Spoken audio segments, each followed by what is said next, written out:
Hello, very good morning students. मैं आदित्य आप सभी का स्वागत करती हूँ आपके अपने प्लेटफॉर्म में एसएससी एलीट पर। कैसे हैं?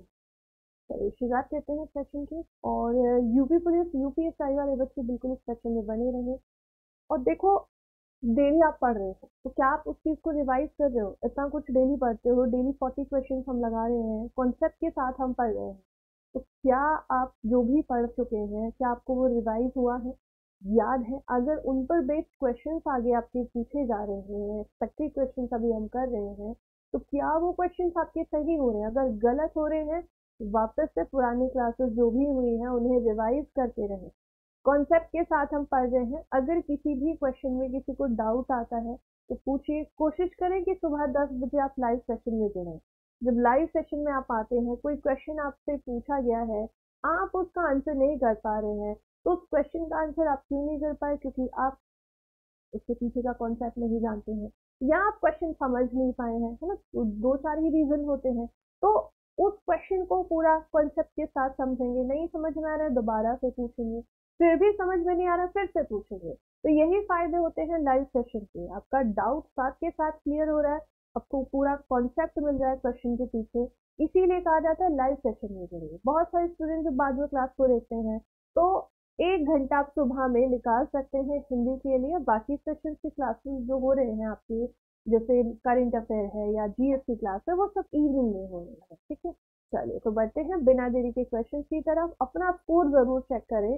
डेली अपने आप को एनालिसिस करना बहुत जरूरी है कि मैंने दिन भर में ये सब्जेक्ट पढ़ा था, आज ये टॉपिक मैंने कंप्लीट किया है, तो मुझे इसमें से कितना याद है। ठीक है, क्योंकि रिवीजन वेरी वेरी इंपॉर्टेंट है। रिवीजन ही सिलेक्शन दिलाता है, पढ़ने से सिलेक्शन नहीं होता है। जितना बार आप उसे रिवाइज करोगे, प्रैक्टिस करोगे, वो आपका सिलेक्शन क्लियर करता है। ठीक है, चलिए तो आते हैं क्वेश्चन की तरफ। पहला क्वेश्चन है यहाँ पर, द्वंद्व समास के कितने भेद होते हैं? तो सिर्फ अगर समास पूछा होता तब हम कहते हैं कि 6 भेद होते हैं, लेकिन यहाँ द्वंद्व समास के बारे में पूछा है जो कि समास का एक भेद है। तो इसके कितने भेद हो जाएंगे? इसके भेद होते हैं 3। कई बार पढ़ चुके हैं। तो अगर बात की जाए द्वंद्व समास के कौन कौन से भेद होते हैं, तो पहले तो ये जो द्वंद्व समास है, इसे कैसे पहचाने कि द्वंद्व समास है? जहाँ दोनों पद प्रधान, दोनों पद क्या हो? प्रधान। ठीक है, इसके अलावा इसके 3 भेद होते हैं। पहला होता है इतरेतर द्वंद्व। इतरेतर द्वंद्व जिसमें हम देखते हैं कि जोड़ीदार शब्द आते हैं। जोड़ीदार शब्द आए। जोड़ीदार शब्द कौन कौन से हो जाते हैं? जैसे कि कहा जाए राम सीता, राम लक्ष्मण, माता पिता,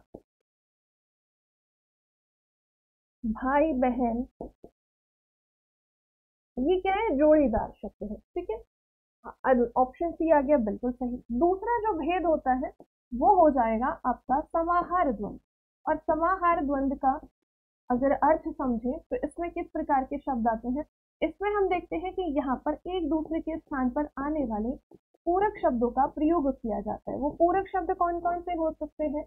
जैसे आपसे कहा जाए धन दौलत, तो धन कहो या दौलत, अर्थ तो एक ही समान है, तो आप दौलत भी कह सकते हो, धन भी कह सकते हो।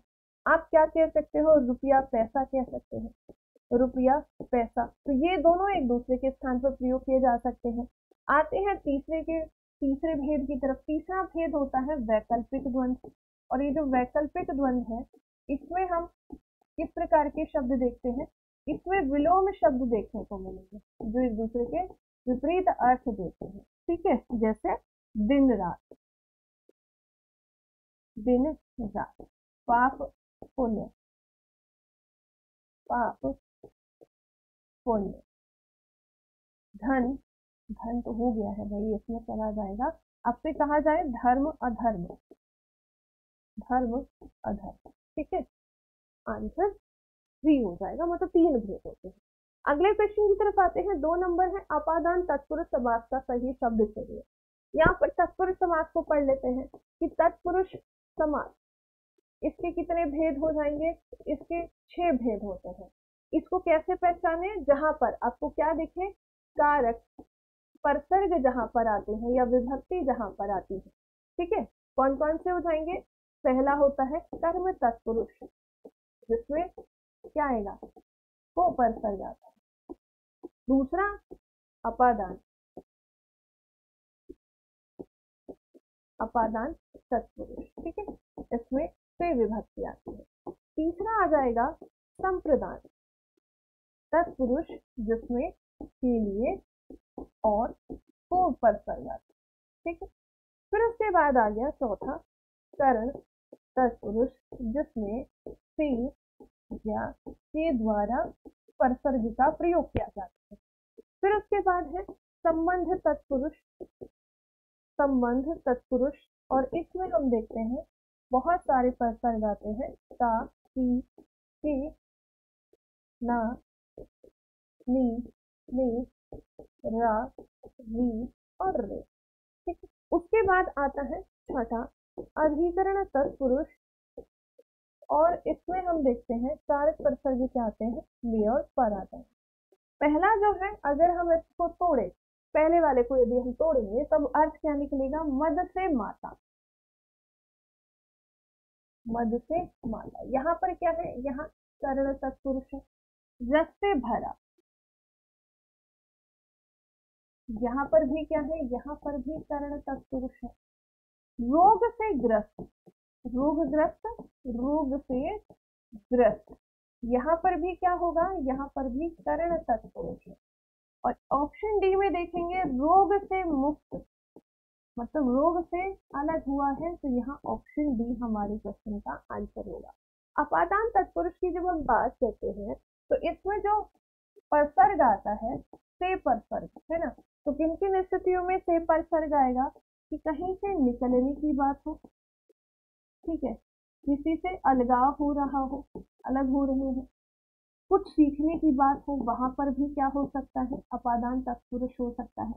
डरने की बात हो, डरने, तुलना हो रही हो किसी से, ठीक है, न जाने के लिए भी क्या आएगा, से परसर्ग आएगा। इन स्थितियों में अपादान तत्पुरुष होता है, तो आंसर क्या बनेगा, ऑप्शन डी आ जाएगा। अगले क्वेश्चन पर आते हैं। यह वही वीर बालक है जिसने डूबती बालिका को बचाया था। ये किस प्रकार का वाक्य है।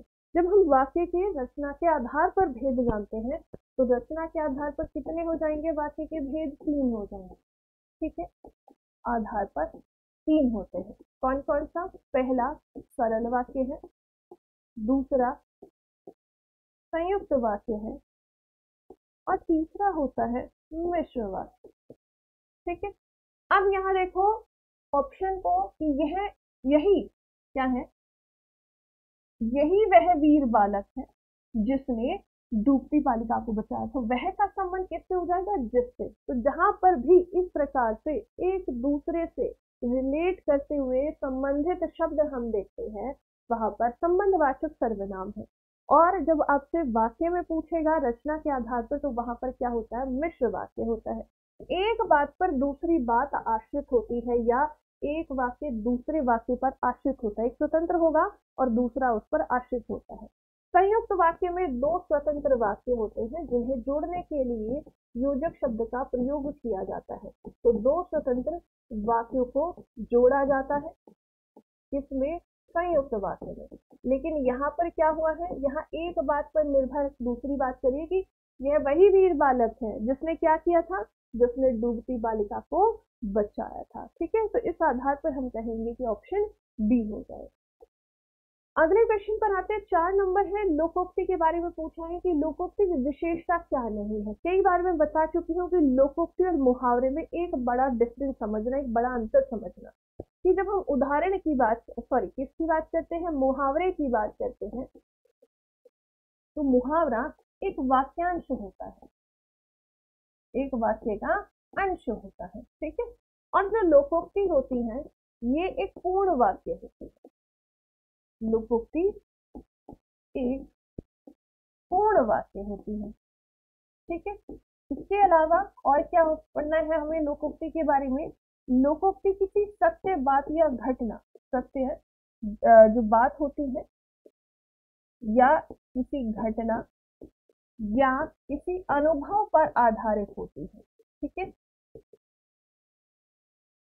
अनुभव पर आधारित होती है।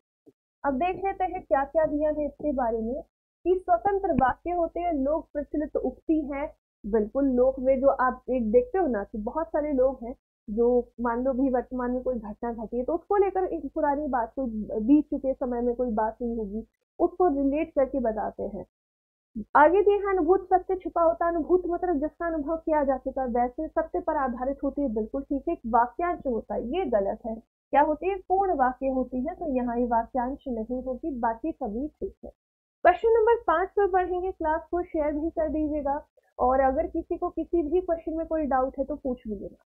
दिया है, रानी बहुत बोलती है। इस वाक्य में जो वाक्य है किसका उदाहरण है? क्या दिया है? पहले हम देख लेते हैं कि रानी क्या है। यहाँ पर है रानी कर्ता, ये क्या है? एक कर्ता है, ठीक है। उसके बाद बोलना क्या है? क्रिया है, और क्रिया के साथ यहाँ बहुत शब्द जुड़ा हुआ है, तो ये विशेषण है। क्या है? ये विशेषण शब्द है।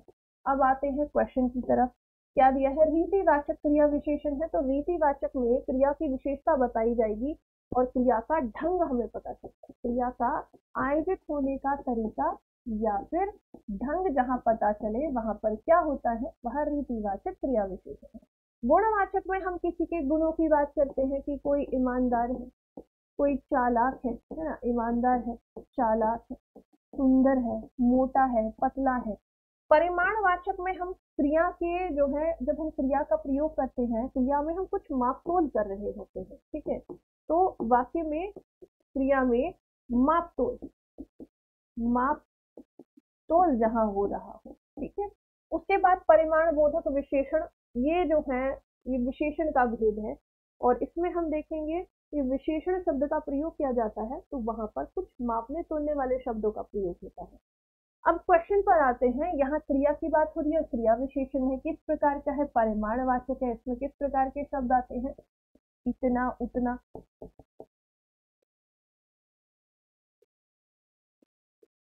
कम, ज्यादा, थोड़ा, थोड़ा, बहुत, ठीक है। ये प्रकार, इस प्रकार के शब्द जहां दिख रहे हैं वहां परिमाणवाचक है। अगले पर आएंगे। निम्नलिखित में से स्त्रीलिंग शब्द हमें चुनना है। क्या स्त्रीलिंग शब्द दिया है? तो दिया है कि बाजना है, वेदना है, आटा है और सीसा है। तो बाजरा क्या है? ये तो आपका जो है, अगर कहा जाए बाजरा काटा गया है ना, बाजरे की फसल बोई जाती है। फसल शब्द क्या है? स्त्रीलिंग है, लेकिन बाजरा एक मोटा अनाज है, ऐसे समझो। बाजरा क्या है? एक मोटा अनाज है, तो ये पुल्लिंग शब्द है। आटा जो है, आटा गूंथ दिया गया है, ऐसे करके बोल सकते हो। शीशा टूट गया है। मुझे बहुत वेदना हो रही है। वेदना अर्थात दुख, पीड़ा की बात की जा रही है। आंसर क्या होगा? ऑप्शन बी हो जाएगा, जो कि स्त्रीलिंग शब्द है। वाक्य में प्रयोग करके देख लिया करो, नहीं तो सर्वनाम लगाइए, नहीं तो क्रिया के साथ प्रयोग कीजिए, नहीं तो पूरा वाक्य बनाकर देखिए। आगे दिया हुआ है, कुल्हाड़ी से वृक्ष काटता है। इस वाक्य में किस कारक की विभक्ति है? तो में जो और पर, में और पर, यहाँ पर क्रिया का आधार होता है, तो क्रिया कहाँ आयोजित हो रही है? अधिकरण कारक। संप्रदान में क्या आएगा? के लिए और को परसर्ग जहां आ जाए। करण में क्या होगा? साधन माध्यम की बात होती है, से या फिर के द्वारा आ जाएगा। आंसर क्या होगा? ऑप्शन सी हो जाएगा। अपादान में से विभक्ति आएगी, लेकिन अलगाव, कहीं से निकलने, कुछ सीखने, कुछ डरने, कोई डरने की बात करता है, कोई जो है किसी से तुलना कर रहा है, वहां पर अपादान कारक होगा। यहाँ जो से आपको दिया है, तो से किस अर्थ में आया है कि वृक्ष को काटने का जो साधन है वो क्या है? कुल्हाड़ी है। क्वेश्चन नंबर 8 पर बढ़ेंगे। दाता शब्द का स्त्रीलिंग हमें बताना है। क्या आएगा? जैसे आपसे पूछा जाता है कवि का स्त्रीलिंग बताइए, कवि का क्या बनेगा? कवयित्री बनता है। भगवान का भगवती बनेगा, भगवत, ठीक है। कर्ता का पूछा जाता है, कर्ता का बनेगा कर्तवी। ऐसे ही यहाँ दाता का क्या बनेगा? दात्री बनेगा। ऑप्शन ए आ जाएगा। इसके अलावा जो है आपसे पूछा जाता है विधायक का बताइए, विधायक का क्या बनेगा? विधायक, ठीक है। विद्वान का, विद्वान, इसका क्या बनेगा? विदुषी, ठीक है। अगले क्वेश्चन पर आएंगे। 9 नंबर है, झूठ मत बोलो। और इस वाक्य में ये जो मत है, ये निपात का कौन सा भेद होता है? ठीक है, निपात। अब निपात की जब हम बात करते हैं तो निपात के भेद जो है हम देखते हैं 9 भेद होते हैं, ठीक है। एक बार इन्हें पढ़ लेंगे। पहला होता है स्वीकृति बोधक। क्या होता है? स्वीकृति बोधक होता है। जिसमें हम किस प्रकार के शब्द देखेंगे, भाई हम किसी बात पर स्वीकृति दे रहे हैं, जी हाँ ठीक है ना, ऐसे करके। उसके बाद दूसरा जो हो जाएगा वो हो जाता है आपका नकार बोधक। क्या हो जाएगा, नकार बोधक। अब इसमें हम जो है मना करेंगे, सीधे सीधे मना कर देंगे, हम कहेंगे नहीं, है ना, जी नहीं, ऐसे कहेंगे जी नहीं। ये हो गया आपका नकार बोधक। तीसरा होता है निषेधात्मक। इसमें किसी कार्य को करने के लिए मनाही होती है और मत जहां पर आ जाए, ये मत करो, ये निषेधात्मक है। चौथे की यदि हम बात करें वो कौन सा हो जाएगा, तो आता है प्रश्नवाचक, प्रश्नबोधक। प्रश्नवाचक ना कहकर कहेंगे प्रश्नबोधक, जिसमें आप प्रश्न पूछते हैं किसी से, क्या कर रहे हो। उसके बाद पांचवा जो भेद है वो हो जाएगा आपका विस्मयादि, विस्मयादि। और इसमें हम किस प्रकार के शब्द का प्रयोग करेंगे, काश कि ऐसा हो जाता, है ना, आज हाय हाय ये आ जाए, ओह ऐसे आ जाए। 6 नंबर पर आते हैं। 6 नंबर में हम देखते हैं यहाँ पर आएगा तुलना बोधक, जो कि दिया भी है क्वेश्चन में। तो तुलना बोधक में हम किस प्रकार के शब्दों का प्रयोग करते हैं, जैसे उपमा अलंकार में देखते हैं ना, सा, अरे तुम कैसे लग रहे हो, तुम उसका जैसे लग रहे हो, है ना। तो यहाँ सा सी से जहां पर आ जाए वो तुलना बोधक हो जाएगा। फिर उसके बाद आते हैं अवधारणा बोधक, ठीक है, 7वां नंबर हो जाएगा, क्या हो जाएगा, अवधारणा बोधक। अवधारणा बोधक, इसमें किस प्रकार के शब्द आप देखेंगे, इसमें देखेंगे ठीक, लगभग, है ना, कि आप जो है एक अवधारणा डिसाइड कर रहे हैं, ठीक है ना, इतना ठीक है, लगभग इतना ही था, है ना, करीब करीब ऐसे दे दिया जाए, करीब इतना था। अगला जो भेद है उसका कौन सा हो जाएगा, तो यहाँ पर निषेध हो चुका है, तुलना हो चुका है, अवधारणा या सीमा बोधक इसका भेद नहीं है, आदर बोधक है, और एक हो जाता है बलदार, ठीक है। 8वां हो जाएगा आदर बोधक,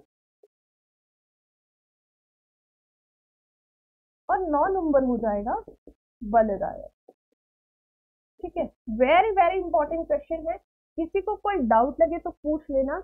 तो यहाँ पर ये शब्द इंपॉर्टेंट है, ठीक है, अंडरलाइन कर दे रही हूँ मैं, इन्हें याद रखिएगा, यही बताते हैं कि आपको कैसे पहचानना है, ठीक है। अब यहाँ ये जो आदर बोधक है इसमें हम कैसे बात करते हैं, है ना। अब कोई भी आपसे आके कुछ पूछता है, आपके पेरेंट्स आपसे कुछ बात करते हैं, आप कैसे बोलते हैं, हाँ जी, ठीक है। तो आप जहां पर भी इस तरीके के शब्दों का प्रयोग करते हैं, कैसे कहोगे, हाँ जी, जी पापा, ठीक है। तो जहां पर जी वगैरह लगा रहे हो, जी ठीक है ना, ऐसे कहते हो, तो इसका मतलब है आदर बोधक शब्द है।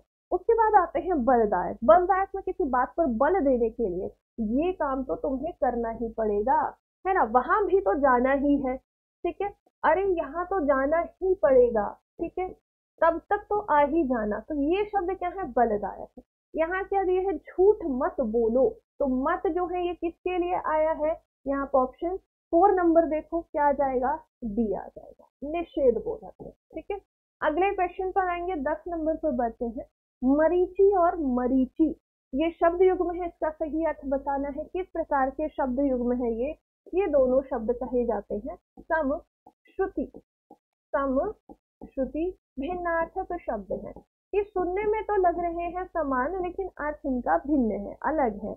अब क्या क्या दिया है, सूर्य और मृग तृष्णा है। तो ये जो पहला वाला है ना, इसका अर्थ ये किसके पर्यायवाची में आता है, किरण है, आभा है, प्रभा है, ज्योति है, ठीक है।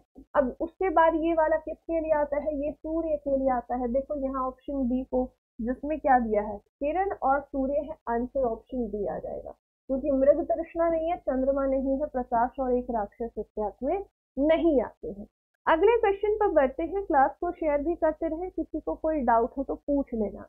क्या दिया है कि हमें बताना है कि यदि तुम चलो तो मैं चलूं, यह कौन सा वाक्य है। जब हम वाक्य के भेद की बात करते हैं तो दो आधार पर हम वाक्य पढ़ते हैं। पहला होता है रचना के आधार पर, जो भी थोड़ी देर पहले पढ़ा, सरल, मिश्र और संयुक्त। दूसरा जो भेद हो जाएगा, जिस आधार पर हम वाक्य पढ़ते हैं, वो हो जाता है आपका अर्थ के आधार पर वाक्य, ठीक है। तो अर्थ के आधार पर जब हम वाक्य पढ़ते हैं तो इसके भेद कितने हो जाएंगे, इसके भेद हो जाते हैं 8, ठीक है, ठीक है। अब इन्हें पढ़ लेते हैं कि ये 8 जो है वो कौन कौन से हो जाएंगे। क्वेश्चन आपका जरूर बनेगा, ठीक है, क्योंकि हमने PYQ जब करे थे उस टाइम पर हमने देखा था इस प्रकार के क्वेश्चन आए थे। तो पहला हो जाएगा विधानवाचक, जहां पर हमें क्रिया का होना पाया जाता है, ठीक है। दूसरा जो हो जाता है वो हो जाता है हमारा निषेधवाचक, जिसमें किसी बात के लिए मनाही हो।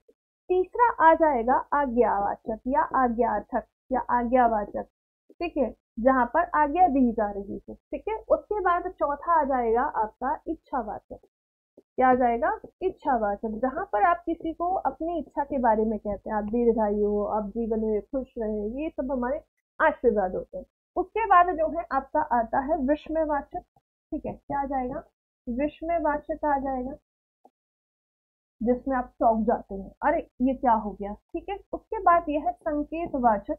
संकेतवाचक में जहां एक बात पर दूसरी बात निर्भर करे, जो कि प्रश्न में दिया गया है कि यदि तुम चलो तो मैं भी चलूं, तो यहाँ पर ये एक बात है और यहाँ शुरुआत की गई है यदि से, और क्या कहा गया है? यदि तुम चलो तो मैं भी चलूं। आंसर पहले वो जब वो व्यक्ति चलेगा तब वो चलेगा।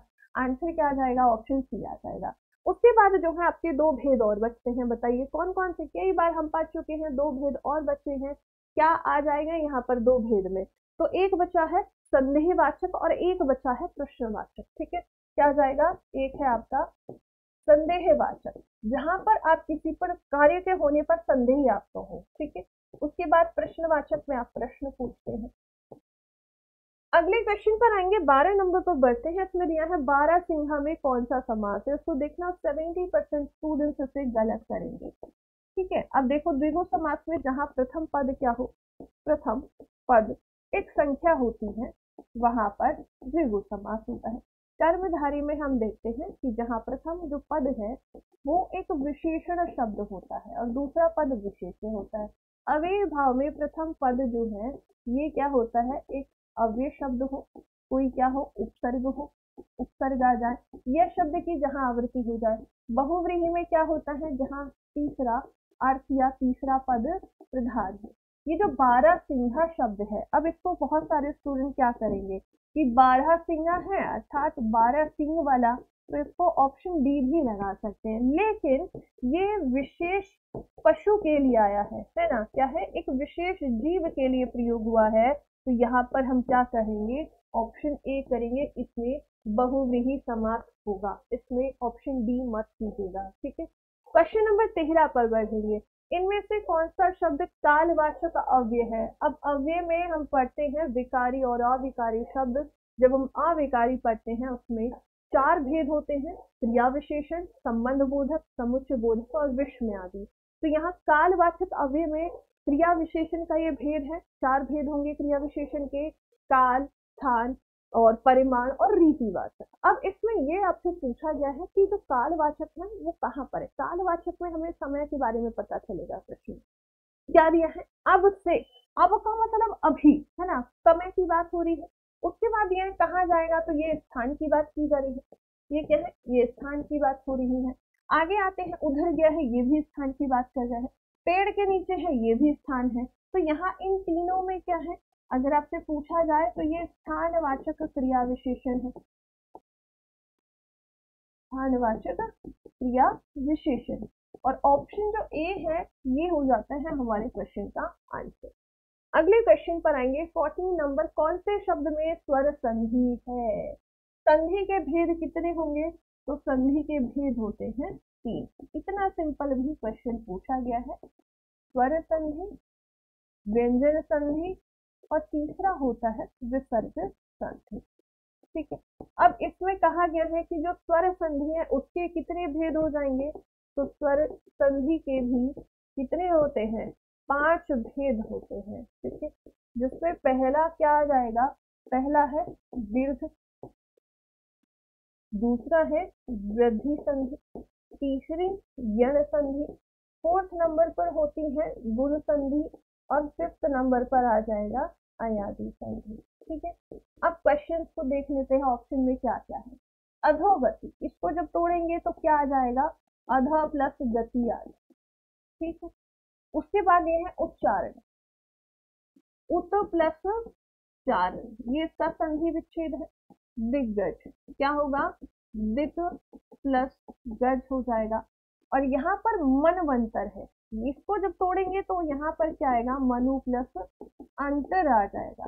तो ऑप्शन जो डी है इसमें क्या है, यण संधि है, यहाँ पर यण संधि है, आंसर ऑप्शन डी हो जाएगा। इसमें व्यंजन संधि है, इसमें भी व्यंजन संधि है, और यहाँ पर है विसर्ग संधि। आंसर आपका ऑप्शन डी हो जाएगा। ठीक है, क्वेश्चन नंबर 15 पर आते हैं। किस वाक्य में भाववाच्य नहीं है, तो भाववाच्य बताना है किसमें नहीं होगा।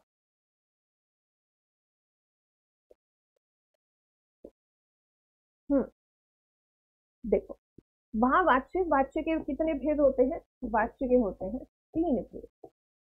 ठीक है, जिसमें पहला कृतवाच्य, जिसमें कर्म प्रधान है, कर्ता प्रधान है, क्या है, कर्ता प्रधान है। ठीक है, दूसरा होता है कर्मवाच्य, जिसमें कर्म प्रधान होता है। ठीक है, और तीसरा होता है भाववाच्य, जिसमें भाव प्रधान होता है। अब इसमें और भी चीजें जान लेते हैं। इसमें जो क्रिया होगी वो सदैव क्या होगी, अकर्मक होगी, मतलब बिना कर्म की आएगी। इसके अलावा क्रिया एक वचन में होगी, इसके अलावा क्रिया पुल्लिंग होती है, इसके अलावा क्रिया अन्य पुरुष के लिए होती है। ठीक है, अब देखो क्वेश्चन को क्या किया गया है। क्वेश्चन में कि वह मुझसे सुबह जल्दी उठा नहीं जाता। ठीक है, आगे देखते हुए प्रतिदिन स्कूल नहीं जाता है, ऑप्शन बी है, जिसमें क्या दिया है, स्कूल नहीं जाता है, यहाँ चॉइस है ना। भाववाच्य में हमेशा एक चीज याद रखनी है कि यहाँ पर व्यक्ति क्या है, असमर्थ है कार्य करने में, असमर्थता का बोध जहाँ पर हो, उससे चला नहीं जाता, खाया नहीं जाता, उठा नहीं जाता, बोला नहीं जाता, जहाँ पर इस प्रकार के शब्द आपको दिख रहे हो वहां पर भाववाच्य होगा। लेकिन यहाँ चॉइस है ना, वो जाता नहीं है, इसका अर्थात क्या, इसका मतलब क्या है, यहाँ पर ये कृतवाच्य का उदाहरण है। बच्चे, छोटे बच्चे हैं, सीढ़ियां चढ़ नहीं सकते हैं, कमजोरी के कारण लड़के से चला नहीं जाता, सभी में भाववाच्य होगा। क्वेश्चन नंबर 16 पर आते हैं। इनमें विलोम शब्द युग्म नहीं है, किसमें नहीं है, हर्ष का विषाद है, स्वकीय का प्रकीय है, वैसनिक का सवैसनिक और जड़ का चेतन है। वैसनिक का अर्थ होता है वेतन के साथ, वेतन के साथ। ठीक है, इसका विलोम जो बनेगा, इसका विलोम क्या बनेगा, इसका विलोम बनेगा अवैतनिक, बिना वेतन के, ऐसे बनेगा। लेकिन यहाँ पर सवैतनिक लिखा है, गलत है, आंसर ऑप्शन सी है जिसमें त्रुटि है। 17 नंबर पर आएंगे, संयुक्त का उदाहरण हमें बताना, मतलब संयुक्त वाक्य कहाँ पर है, क्या क्या दिया है, उन्होंने जो कुछ दिया उसी से मुझे परम संतोष है, जो का संबंध किससे हो जाएगा, उससे हो जाएगा। वह ऐसी बातें करता है, कैसी बातें, जिनसे सबको बुरा लगता है। मैं आगे बढ़ गया और वह पीछे रह गया, तो दोनों क्या है, स्वतंत्र है, आंसर ऑप्शन सी हो जाएगा। यहाँ जो कुछ देखने लायक था वह मैं देख चुका, तो ऑप्शन ए, बी और डी में मिश्र वाक्य है, क्योंकि यह योजक शब्द आए हैं और संबंध दिख रहा है, जो का उसी से, ऐसे की, जिनसे, और जो का संबंध वह से है। ठीक है, तो बाकी सभी मिश्र है, बस ऑप्शन सी है जिसमें हम देख रहे हैं मैं आगे बढ़ गया और वह पीछे रह गया, दोनों अलग अलग बातें हैं, दोनों स्वतंत्र। क्वेश्चन नंबर 18 पर आएंगे, इसमें दिया है अलंकार हमें बताना है कि ओस बिंदु चुग रही हंसनी मोती उनको जान के, इसमें कौन सा अलंकार है, कि हंसनी है और जब ओस बरसती है तो ओस की जो बूंदे हैं वो इस तरीके से जमीन पर बिखरी हुई है, मान लो ऐसे लग रहा है कि वो क्या है, मोती। अब इसमें हमें बताना है कौन सा अलंकार है, विरोधाभास अलंकार, जहां पर विरोध ना होते हुए भी क्या लगता है, जहां विरोध प्रतीत होता है वहां पर होगा विरोधाभास अलंकार। विभावना अलंकार, जहां बिना कारण के कार्य हो जाए वहां पर क्या होता है, आपका विभावना अलंकार होगा। संदेह अलंकार में जहां व्यक्ति को संदेह है ना, उससे माना नहीं है, उसको भी क्या है, संदेह है ना, चंद्र है या मुख है, जैसे कहते हैं ना कंफ्यूजन हो गई, दोनों ही बहुत सुंदर है।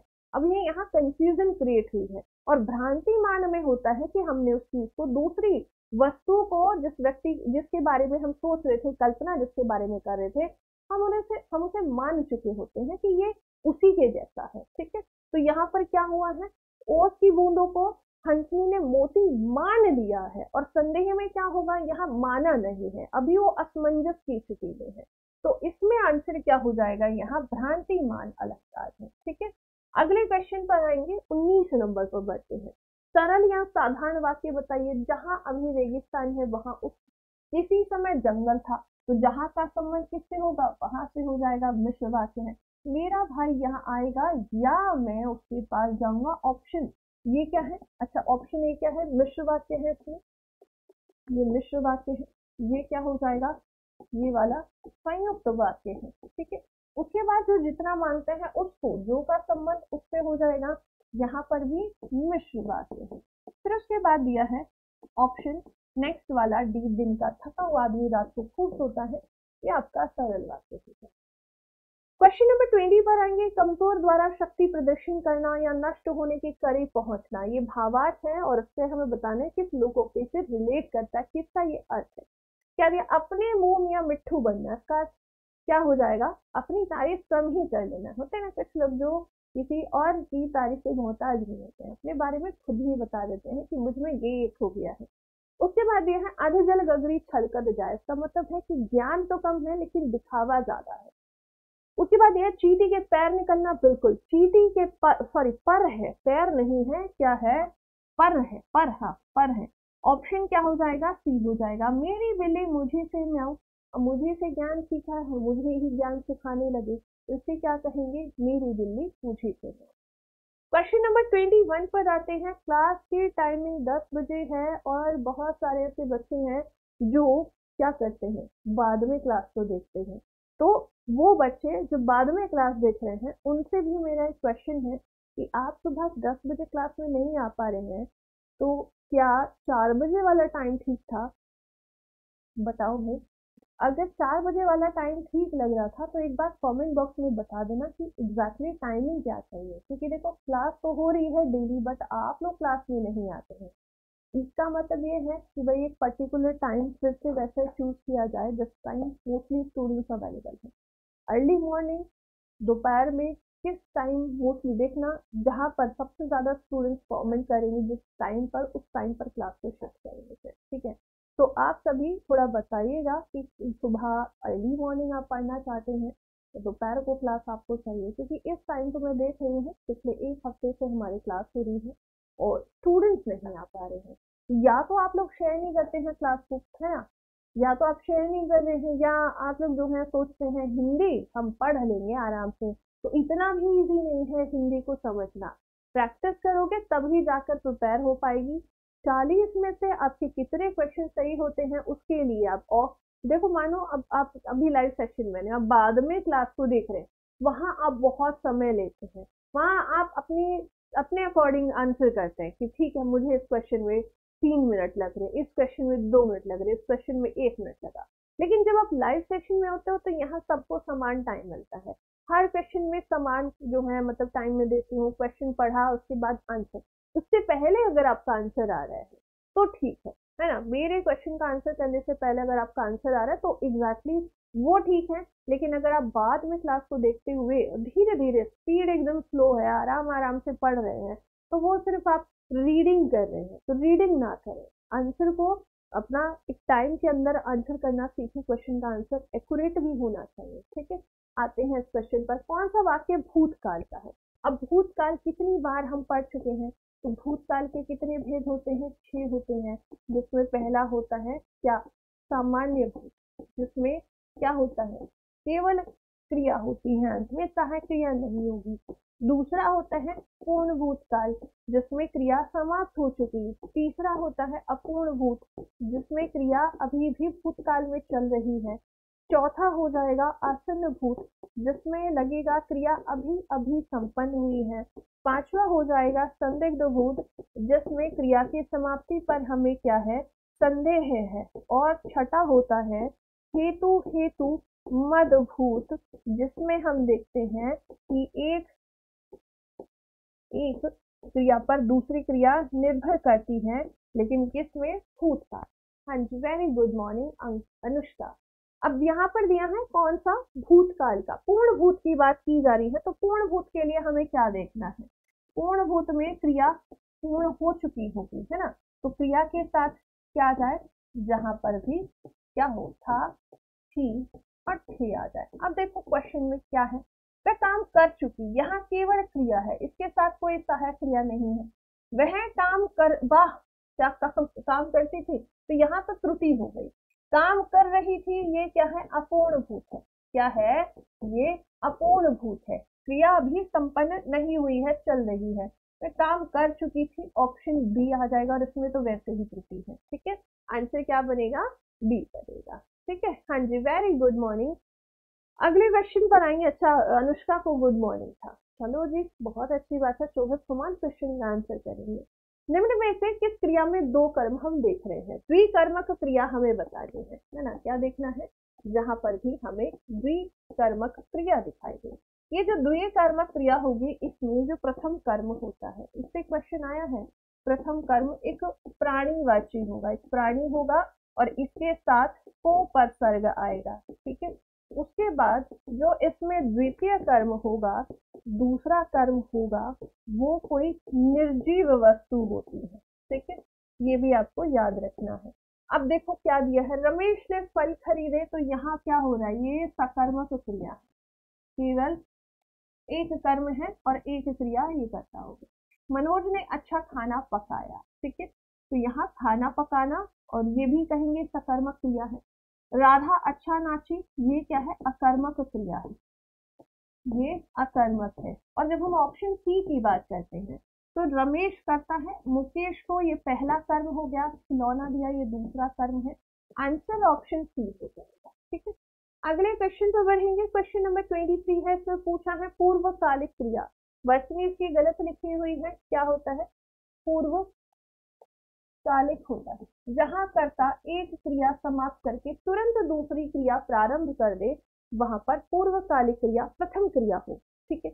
अब क्या दिया है, हम पिछले साल जयपुर गए, और जो पूर्वकालिक क्रिया होगी उसके साथ कर और करके लगा होता है, हमने पिछले साल दीपावली धूमधाम से मनाई, मैं कपड़े धोकर खिलने गया, तो यहाँ ये जो कपड़े धोना है, ये धोना, धोकर, ये क्या है, पूर्वकालिक क्रिया है, ठीक है, तो आंसर इसमें क्या बनेगा, इसमें भी आपका ऑप्शन सी बन जाएगा, बाकी सभी में पूर्वकालिक क्रिया नहीं है। क्वेश्चन नंबर 24 पर आते हैं, हमने बचपन में बहुत खेल खेले थे, इसमें हमें बताना है कि काल कौन सा वाला है, आसन्न भूतकाल है, जहां पर क्रिया अभी अभी समाप्त हुई हो, और इसमें हम किस प्रकार की क्रिया देखेंगे, क्रिया होगी सहायक क्रिया, क्या आएगी, जहां पर है, हूँ या फिर है आ जाए बहुवचन के लिए, इसमें क्या होगा, क्रिया के बाद क्या दिखे आपको, था, थी या फिर थे दिख जाए। सामान्य भूत में केवल क्रिया आयोजित होगी, और संदिग्ध में क्या होगा, क्रिया के बाद क्या आ जाए, जहां पर होगा, होगी या फिर होंगे आ जाए, वहां पर होता है संदिग्ध भूत, ठीक है, तो इसमें क्या दिख रहा है, खेले थे, क्या आ जाएगा, ऑप्शन बी आ जाएगा, ठीक है। अगले क्वेश्चन पर बढ़ेंगे, 24 में डी नहीं होगा, एक और भेद इसका पढ़ लेते हैं, एक 6 नंबर पर भी पढ़ लेंगे, इसमें अभी बचा हुआ है अपूर्ण भूतकाल, अपूर्ण भूत को हम देखते हैं कि जहां पर अभी क्रिया पूर्ण नहीं हुई है, भूतकाल में क्या दिखेगा, क्रिया होगी, और क्रिया के बाद रहा था, रही थी और रहे थे आ जाए, वहां पर होगा पूर्ण भूत। इसमें जो लास्ट नंबर है आपका 6 नंबर, हेतु हेतु मदभूत हो जाएगा, इसमें क्या होगा, एक क्रिया दूसरी क्रिया पर निर्भर करेगी, ऐसे दे दिया जाए, यदि तुम पढ़ोगे, यदि तुम पढ़ते, भूतकाल की बात करते हैं, यदि तुम पढ़ते तो उत्तीर्ण हो जाते, ऐसे दे दिया जाए, उत्तीर्ण हो जाते, ठीक है, तो यहाँ एक बात पर दूसरी बात निर्भर कर रही है, तो इस क्वेश्चन में आंसर क्या आएगा, यहाँ ऑप्शन बी आ जाएगा। 25 नंबर पर आते हैं, वह खाना खा रहा है, वाक्य में क्रिया का काल बताना है, तो अब पूछा क्या है, वर्तमान काल, तो वर्तमान के कितने भेद हो जाएंगे, इसके 5 भेद होते हैं, ठीक है, जिसमें पहला होता है सामान्य वर्तमान, जिसमें हम किस प्रकार की सहायक क्रिया देखेंगे, जब आपको दिखाई दे सा है, सी है या ते है, जो कि बताते हैं हमारी दैनिक क्रिया में, हम सुबह जल्दी उठते हैं, हम पार जाते हैं, ऐसे कुछ भी आप डेली जो करते हैं काम, वो आपका सामान्य वर्तमान में होता है। दूसरा जो भेद हो जाएगा वो क्या हो जाएगा, इसका पूर्ण वर्तमान। तीसरा हो जाएगा अपूर्ण वर्तमान, ठीक है। चौथा हो जाएगा आपका कौन सा आएगा, संदिग्ध, संदिग्ध। और पांचवा आ जाएगा संभाव्य, ठीक है। अब इन्हें समझ लेते हैं कैसे पहचाने। तो ये जो आपका पूर्णभूत है, जहां पर भी आपको क्या दिखाई दे, क्रिया के साथ अंत में क्या दिख रहा है, कहीं पर भी ऐसे दिखाई दे कि काम किया जा चुका है ना, ऐसे दिया जाए, चुका है, चुकी है, या फिर चुके हैं आ जाए, वहां पर होता है क्या, पूर्णभूत। अपूर्ण में क्या होगा, क्रिया होगी और इसके बाद क्या आ जाए, जहां पर भी वह आ रहा है, वह खा रहा है, ऐसे खा रही है, वे जा रहे हैं, ठीक है। उसके बाद है संदिग्ध भूतकाल, जहां पर भी आपको दिखे क्रिया के बाद रहा होगा, रही होंगी, रहे होंगे, या फिर ता होगा, वह जाता होगा, है ना, वह आता होगा, इस प्रकार दिखाई दे। संभाव्य में इस तरीके से होगा कि क्रिया होगी और क्रिया के साथ ऐसे कह दिया जाए, रहा हो, है ना, हो सकता है वह बाजार जा रहा हो, वह बाजार से आ रहा हो, तो यहाँ पर संभावना व्यक्त की जाती है। अब आते हैं क्वेश्चन पर, क्या दिया है, खाना खा रहा है, ऑप्शन क्या हो जाएगा, बी एकदम सही होगा। नेक्स्ट क्वेश्चन पर आएंगे, क्लास को भी शेयर कर दीजिएगा कि निम्नलिखित में से गलत विकल्प हमें चुनना है। क्या दिया है, वह चतुर निकला, इसमें दिया है सकर्मक क्रिया है, वह कॉलेज से आकर सो गया, तो पूर्वकालिक क्रिया है, बिल्कुल ठीक है। आकर सो गया, तो यहाँ ये जो आना है ये पूर्वकालिक क्रिया, ऑप्शन बी बिल्कुल ठीक है। उसने आम खाया, क्या खाया, आम खाया, ऑप्शन सी बिल्कुल ठीक है। मोर नाचता है, अकर्मक क्रिया है, एकदम ठीक है। ऑप्शन ए में चतुर निकला, चतुर यहाँ उसकी विशेषता बताई जा रही है, वो उसका कर्म नहीं है, ठीक है। तो यहाँ पर भी क्या है, अकर्मक क्रिया है और हमें क्या दिया, सकर्मक, तो इसे हमें क्या कहना था, ये एक अकर्मक क्रिया है ना, उसकी विशेषता हम पढ़ रहे हैं किसी के बारे में, तो ऑप्शन ए क्या है, ये गलत है, बाकी सभी ठीक है। क्वेश्चन नंबर 27 पर आती है, इसमें व्याकरण की दृष्टि से कौन सा कथन सही नहीं है। क्या क्या दिया है, भाववाच्य केवल अकर्मक क्रियाओं में होता है, बिल्कुल ठीक है। कर्मवाच्य अकर्मक और सकर्मक गलत है, केवल सकर्मक। कृतवाच्य भी अकर्मक और सकर्मक ठीक है। सभी प्रेरणार्थक क्रियाएं सकर्मक होंगे, बिल्कुल ठीक है। बस ऑप्शन बी में त्रुटि है, कर्मवाच्य में कर्म प्रधान होगा और इसमें कर्म होना जरूरी है, इसमें अकर्मक क्रियाएं नहीं आती है, ठीक है। क्वेश्चन नंबर 28 पर आते हैं, कोई डाउट है किसी को तो पूछ लीजिएगा कि ऐसा क्यों है, ठीक है। क्वेश्चन नंबर नेक्स्ट है, किस वाक्य में सकर्मक क्रिया नहीं है, सकर्मक क्रिया में हमें जहां क्या का आंसर मिल जाए कि क्या हो रहा है ना, ऐसे पता चल जाए। मैं पढ़ रहा हूँ, क्या पढ़ रहे हो, किताब पढ़ रहे हो, समाचार पत्र पढ़ रहे हो। मैं खा रहा हूँ, क्या खा रहे हो, आपसे कह दिया जाए कि आम खाया है, सेब खाया है, खाना खाया है, कुछ भी खा सकते हैं, तो ये क्या है, सकर्मक है। वह नाच रहा है, अब इसमें नाचना क्रिया है, ठीक है, वह नाच रहा है, तो यह कर्मक हो गया। वह सो रहा है, वह रो रहा है, वह आ रहा है, जा रहा है, ये सभी अकर्मक क्रिया है। आते हैं सकर्मक क्रिया किसमें नहीं है। अब मजदूर पेड़ के नीचे बहुत देर से बैठा है, तो बैठना क्या है, क्रिया है, और पेड़ के नीचे बैठा है, तो क्रिया कहाँ हो रही है, पेड़ के नीचे हो रही है, इतना हमें पता है, वो सिर्फ बैठा हुआ है, कुछ कर नहीं रहा है वहां पर। उसके बाद यह है, किसान हल से खेत जोत रहा है, तो यहाँ पर क्या होना चाहिए, सकर्मक क्रिया होनी चाहिए। मोहन बाजार से फल खरीद रहा है। तीन छात्र पुस्तकालय में पढ़ रहे हैं, ठीक है। अब देखो यहाँ पढ़ना, ठीक है, पढ़ना क्या है, ये सकर्मक क्रिया है, हमेशा ये सकर्मक में ही आती है। खरीदना, क्या खरीदा, फल खरीदे, ठीक है। उसके बाद क्या जोतना है, खेत जोत रहा है। कौन बैठा है, कौन बैठा है, मजदूर, तो मजदूर तो करता है, यहाँ पर कर्म क्या है उसका, वो केवल क्रिया आयोजित हो रही है, तो आंसर ऑप्शन ए होगा, जिसमें अकर्मक क्रिया है, सकर्मक नहीं है, ठीक है। तो अगर आप इस क्वेश्चन का आंसर सी कर रहे हैं तो सी नहीं होगा, ऑप्शन ए होगा, ठीक है। अगले क्वेश्चन पर आएंगे 29 पर, परिमाणवाचक विशेषण का प्रयोग किस विकल्प में हुआ है। इस विशेषण में हम देखेंगे कि जहां पर मापने तोलने वाले शब्द आते हैं, है ना, और इसके भी दो भेद होते हैं, एक निश्चित परिमाणवाचक, एक अनिश्चित परिमाणवाचक। निश्चित में हम देखेंगे कि जहां पर हमें एक एग्जैक्टली पता हो, क्या पता हो कि 10 ऐसे दे दिया जाए 10 मीटर कपड़ा, है ना, या आपसे कह दिया जाए 10 किलो आम, ऐसे पता चल रहा है कि इतना आम खरीदा है, इतना मीटर कपड़ा है। जब आपसे कह दिया जाए इतना खाना बहुत है, अब ये इतना खाना भाई कितना खाना, ये पता नहीं है, इतना उतना थोड़ा बहुत ज्यादा, ये हमें नहीं पता चलता कि इतना में कितना आया है, इतना, है ना। अब आधा गिलास, तो आधा गिलास तो समझ में आ रहा है, लेकिन थोड़ा पानी वो समझ में नहीं आता है कि थोड़ा कितना है। ठीक है, हमारी हिंदी बहुत वीक है, कोई बात नहीं भैया, एडवर्ड विलियम नाम तो आपका एकदम जो है यूरोपियन या अमेरिकन वाला है, और हिंदी कमजोर है, चलो कोई बात नहीं है, ठीक है, तो हिंदी के लिए डेली सेक्शन में आओ। इसमें हमें बताना है, अब देखो क्या दिया है, तुम 10 रुपए लाओ, तो यहाँ पर रुपयों को हम गिन सकते हैं, तो ये 10 जो है ना, ये संख्या के लिए आया है, ये क्या है, एक संख्यावाचक विशेषण है।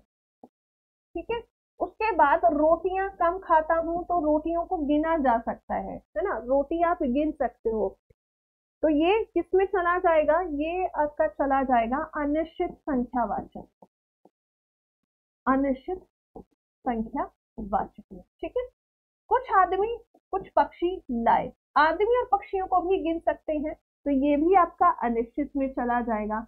उसने कुछ पानी पिया, अब जो पानी है ना, पानी को आप तौलते हैं, है ना, 2 लीटर पानी है, आप आधा गिलास पानी पिएंगे, तो यहाँ पर हमारा जो क्वेश्चन है ना, वो परिमाण की बात कर रहा है, परिमाण में हम माप तोल की बात करते हैं, तो इस आधार पर आप ऑप्शन डी को आंसर करेंगे। अब पानी को गिन नहीं सकते हैं, पानी के लिए आप कहोगे 10 लीटर पानी चाहिए, 5 लीटर पानी चाहिए, 1 गिलास पानी चाहिए, तो उसमें भी एक अमाउंट उस तरीके से नहीं, मात्रा की बात की जाती है, गिनने की बात नहीं होती इसमें। तो जब मात्रा वाले जो हमारे पास पदार्थ होते हैं, खाने पीने वाले जो पदार्थ होते हैं, जिन्हें हम माप तोल सकते हैं, जो द्रव फॉर्म में होते हैं, ठीक है, तो यहाँ पर ये क्या है, ये हम माप रहे हैं, कुछ पानी पिया, कुछ का मतलब यहाँ पर थोड़ा पानी, है ना, क्या था सही, क्या होता, थोड़ा पानी पिया, तो जो थोड़ा है ये मात्रा की बात कर रहा है, इसलिए यहाँ पर परिमाणवाचक। अगले क्वेश्चन पर आएंगे, प्रविशेषण का प्रयोग किस वाक्य में हुआ है, तो प्रविशेषण क्या होता है, विशेषण की विशेषता बताने वाले शब्द, विशेषण की विशेषता बताने वाले शब्दों को कहा जाता है। ठीक है, और अब ये विशेषण क्या है, विशेषण है जो कि वे शब्द जो संज्ञा या सर्वनाम, जिन्हें हम क्या कहते हैं, विशेष्य कहते हैं। ठीक है, कि क्या कर रहे हैं, विशेषता बताए, विशेषता बताए। अब क्वेश्चन में आइए, पक्षी मीठा बोलते हैं, ये जो मीठा है, अगर हम बात करें बोलने के बारे में बताया था, बोलना क्या है, क्रिया है, जब बोलना क्रिया है तो इसकी विशेषता बताने वाला शब्द तो क्रिया विशेषण हो गया, तो यहाँ मीठा, बहुत मीठा बोलना, इसका मतलब है ये क्रिया की विशेषता बता रहा है। लेकिन हमने क्या पढ़ा है, हमने तो ये पढ़ा था कि जब प्रविशेषण की बात करेंगे तो ये विशेषण की विशेषता बताएगा। अब विशेषण संज्ञा सर्वनाम की विशेषता बताते हैं, तो सबसे पहले हमें ये देखना है कि किसकी विशेषता बताई जा रही है। ठीक है, अब आगे आते हैं, वह सुंदर लिखता है, लिखना क्या है, ये भी क्रिया है, उसने सुंदर सुंदर लिखा, ये भी क्रिया विशेषता है, क्रिया की विशेषता बताया है। लड़का क्या है, यहाँ पर एक संज्ञा है ना, लड़का क्या है, जातिवाचक संज्ञा है, ये क्या है, एक विशेष शब्द है। ठीक है, यहाँ तक ठीक है। लड़का कैसा है, अच्छा है, तो लड़का का गुण कैसा है, भाई लड़का अच्छा है, ये गुणवाचक विशेषण हो गया।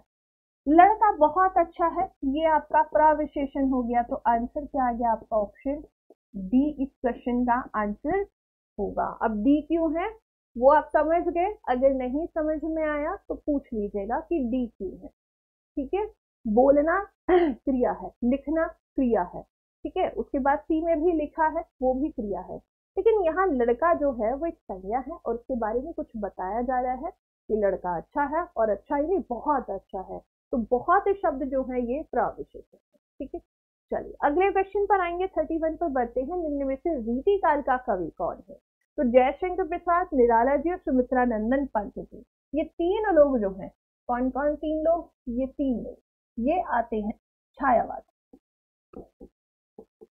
छायावाद। ठीक है, और इनके साथ महादेवी जी। तो छायावाद के चार स्तंभ इन्हें कहा जाता है। जयशंकर प्रसाद जी हैं जो छायावाद के प्रवर्तक माने जाते हैं। यहाँ पर आ जाएंगे बिहारी लाल जी, है ना, इनका पूरा नाम क्या है? बिहारी लाल। इनकी प्रमुख रचना है बिहारी सत्सई, बिहारी सत्सई।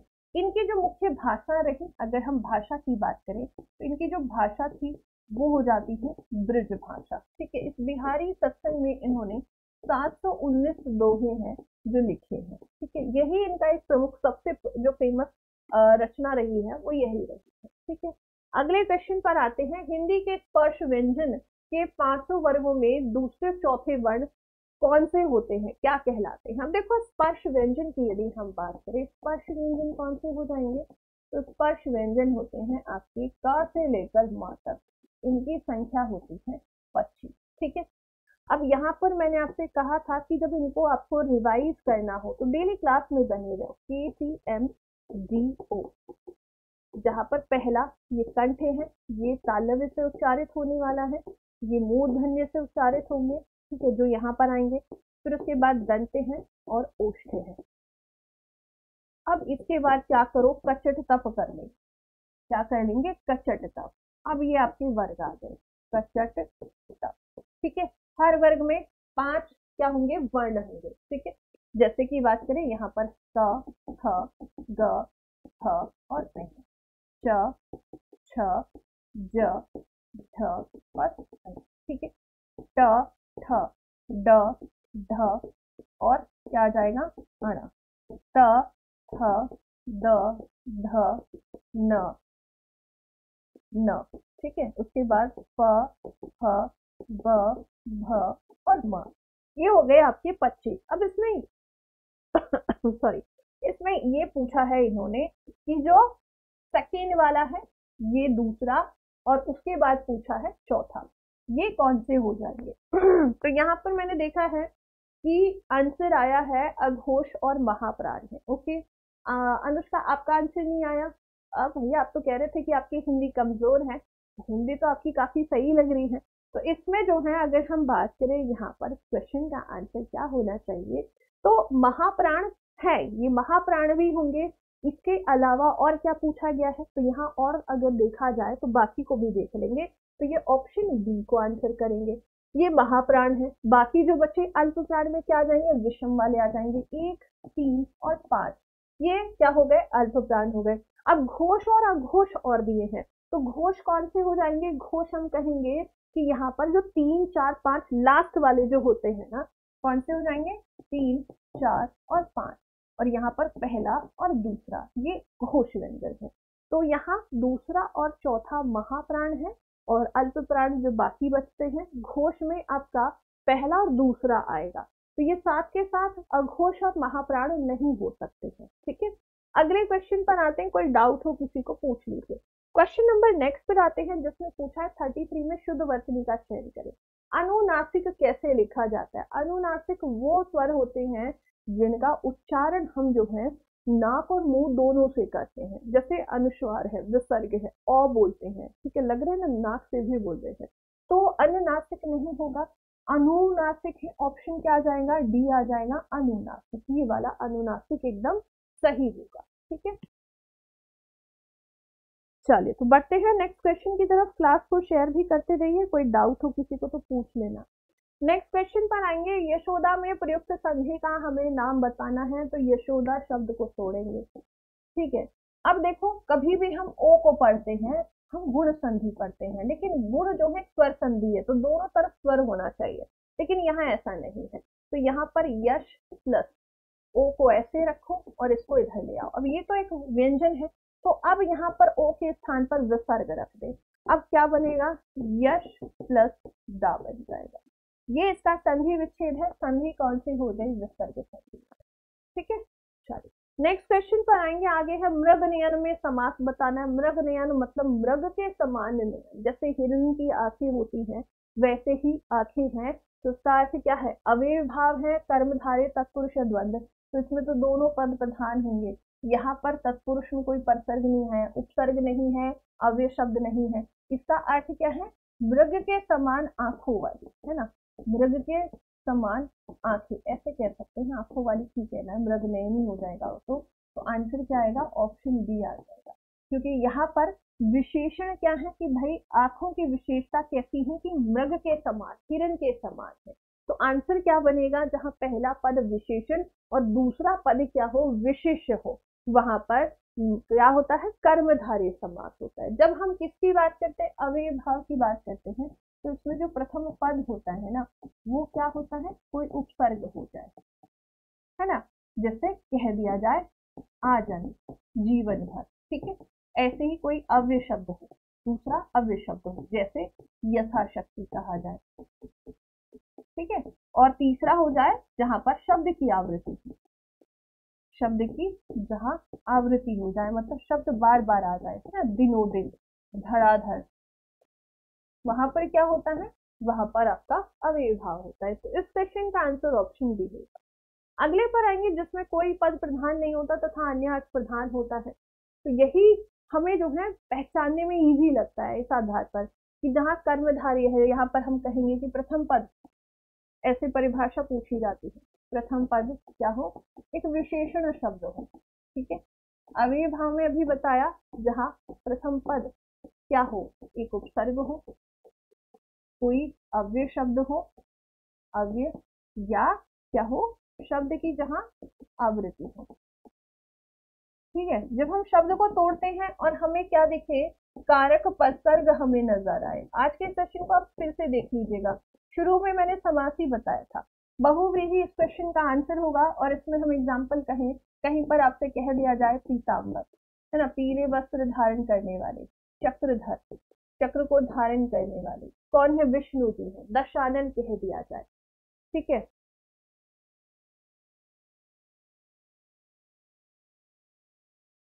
मैम अव्यय तो अविकारी बोलते हैं क्या, अव्यय के दो भेद होते हैं, ठीक है, अव्यय के दो भेद होते हैं, अव्यय एक होता है विकारी, एक अविकारी होता है, ठीक है। तो उसमें आपसे जब पूछेगा तो जो विकारी होते हैं वो किसी काल वचन लिंग के अनुसार परिवर्तित हो जाते हैं, लेकिन जो अविकारी होते हैं वो नहीं बदलते हैं, ठीक है। तो हाँ कह सकते हो, ये भी हो सकता है। अब डिपेंड करता है एग्जामिनर क्वेश्चन में क्या पूछना चाह रहे हैं।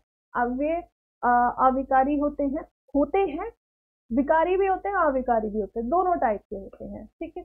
अगले क्वेश्चन पर आएंगे 37 पर, प्रत्युत्पन्न शब्द में हमें उपसर्ग बताना है। शब्द क्या है, प्रत्युत्पन्न। अब इसको तोड़ लेते हैं, यहाँ से प्रत, यहाँ से या, और इधर से आया उत्पन्न, ठीक है। या कब आया होगा, जब ई या ई का मेल किसी भिन्न स्वर से होता है, ज्ञान संधि है ना, वही वाली है यहाँ पर। इसको इधर ले जाओ, इधर से बना प्रति और उधर से बना उत्पन्न, बस यही देखना है, उपसर्ग क्या है, ऑप्शन बी आ जाएगा, ठीक है। नेक्स्ट क्वेश्चन पर आएंगे, 38 नंबर है, पीताम्बर शब्द में कौन सा समास है। पीताम्बर अर्थात पीले वस्त्र धारण करने वाला कौन है, भगवान विष्णु है, भगवान कृष्ण है ना, तो उन्हीं के लिए आता है। तो जहां तीसरा अर्थ प्रधान हो वहां पर क्या होगा, वहां बहुव्रीहि समास होगा। दशानन है ना, चतुरानन है, इनमें क्या हो जाता है, उनमें आपका पीताम्बर हो जाएगा। बात बताओ, हाँ जितने भी लड़के आ रहे हैं, अनुष्का पढ़ा रही है, हाँ अनुष्का पढ़ा रही है, बार बार आ रहे हैं, अनुष्का हेलो, अनुष्का पढ़ रही है, अनुष्का को पढ़ने दो, ठीक है। चलो क्वेश्चन का आंसर करवाते, हेलो अनुष्का, महेंद्र, और उनसे पहले भी कोई आए थे शोभा, तो बच्चा पढ़ लो, पढ़ोगे तो कुछ काम आ जाएगा। अनुष्का नहीं जवाब देने वाली है आपको, ठीक है। निम्न में से प्रत्यय रहित शब्द हमें बताना है। मूल शब्द जो होगा, मूल शब्द, इसके बाद आपको जो शब्द दिख रहा है वो प्रत्यय होता है, ठीक है। और मूल शब्द से पहले कोई शब्द लगा है वो उपसर्ग है, ठीक है, ये दिमाग में रखना है। अब क्या दिया है, यहाँ शब्द को तोड़ते हैं, यहाँ पर क्या है, दर्शन, ये मूल शब्द है, ये प्रत्यय लगा है, ठीक है। इधर क्या है, यहाँ पर क्या है, दर्शन, प्लस ये है, ठीक है। यहाँ पर क्या है, भिक्षा, भिक्षा प्लस उक प्रत्यय लगा है। यहाँ पर क्री प्लस तव्य प्रत्यय लगा है। लेकिन जो ऑप्शन बी है ये हमारा क्या है, प्रत्यय रहित है। क्यों रहित है, मैंने नहीं बोला, अच्छी बात है आपने नहीं बोला। तो ये जो दुर्गुण है, यदि इसकी हम बात करें, इसमें दुर ये क्या है, उपसर्ग है, ठीक है। और जो गुण है ये क्या है, मूल शब्द है। तो यहाँ पर जब पहले कोई इस प्रकार का मूल शब्द से पहले कोई शब्द जुड़ा है उसे कहते हैं उपसर्ग। तो ये उपसर्ग वाला है, प्रत्यय रहित मतलब बिना उपसर्ग के, ठीक है। चलो हाँ, अगले क्वेश्चन पर आते हैं। नेक्स्ट और आज का लास्ट क्वेश्चन है 40 नंबर। इसमें बताना है समूहवाचक संज्ञा किसमें नहीं है। तो समूहवाचक संज्ञा कहाँ होती है, जहां पर हम बहुत सारे लोगों को या झुंड को या जीवों को एक साथ देखते हैं, कि कह दिया जाए कक्षा है, कक्षा है, सभा है, सभा में बहुत सारे लोग होंगे, समिति है, समिति, मेला, बाजार है ना, बाजार है। यहाँ हम क्या देख रहे हैं, बहुत सारे लोग एक साथ है ना, झुंड कह दिया जाए। भीड़ है, भीड़ भी बहुत सारे लोगों की होती है। अब क्या है यहाँ पर, ये जो दौड़ है, दौड़ क्या है, एक क्रिया है, ये क्या है, एक क्रिया है। तो आंसर क्या बनेगा यहाँ पर आपके लिए, ऑप्शन जो है ये बन जाता है डी। क्या बन जाता है, डी बन जाता है, ठीक है। चलिए, तो आज का ये लास्ट क्वेश्चन है, इसका आंसर आप लोग ऑफलाइन कमेंट बॉक्स में करेंगे। मैं आपसे मिलूंगी कल सुबह 10 बजे, ठीक है। चलिए, तो क्लास को करते हैं यहीं पर एंड और मिलते हैं नेक्स्ट सेशन में कल सुबह 10 बजे। आप इस क्वेश्चन का आंसर कर सकते हैं ऑफलाइन कमेंट बॉक्स में, और साथ ही में क्लास के बारे में बता सकते हैं, क्लास में पढ़कर आपको कैसा लगा। डेली क्लास में आइए, ठीक है। चलिए, तो मिलते हैं अगले सेशन में। जय हिंद, जय भारत।